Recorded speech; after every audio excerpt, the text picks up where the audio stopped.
Voici quelques-unes des pommes de François, venu ce mercredi pour la première fois faire presser sa récolte à Ozeinvilliers, à côté de Blunéville.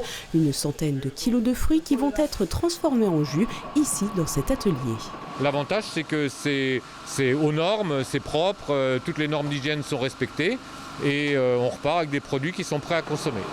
Avant de récupérer son cru 2024, François a pu suivre les différentes étapes de production, assurées au quotidien par 2 salariés. Les pommes arrivent, on les met dans de l'eau qui passe dans une presseuse. Je récupère le jus, je mets sur un tapis avec des plaques recouvertes d'un film et le jus qui sort va dans une caisse qui est filtrée après pour mon collègue qui fait la récupération des fruits en stérilisation.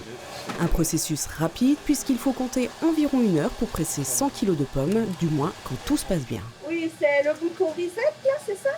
Alors ça arrive tous les jours, mais il faut gérer du mieux possible. Il y a des pannes qu'on peut régler nous-mêmes. Et quand on ne peut pas gérer, cette année c'est formidable. On a un technicien qui habite sur le secteur.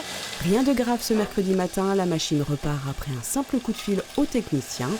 Porté par la communauté de communes Terre d'Eau, cet atelier de transformation de fruits a ouvert en 2018 pour un investissement de 350 000 €, subventionné notamment par l'État et l'Europe.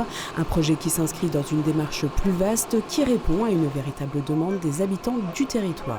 Nous avons fait 3 OPAV, ce qui s'appelle les opérations programmées de l'amélioration des vergers, avec une plantation d'à peu près 5000 arbres sur l'ensemble du territoire de la communauté, qu'ils soient pommiers, pruniers, poiriers, etc. Ce qui fait que pour valoriser ces arbres et le fruit de la production, eh bien, nous avons souhaité faire un atelier de production, de consommation pour le verger familial. Pommes, mirabelles, raisins et autres fruits sont ainsi transformés avec une nouveauté cette année. C'est l'huile de noix. On a énormément de vergers avec des noyers qui sont énormes.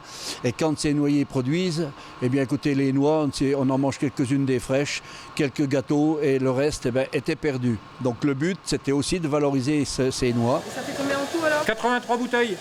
Avec sa récolte 2024, François fait désormais partie des quelques 250 clients annuels du pressoir. Arrivé avec 100 kg de pommes, il repart le coffre plein pour une somme avoisinant les 130 €, conditionnement compris.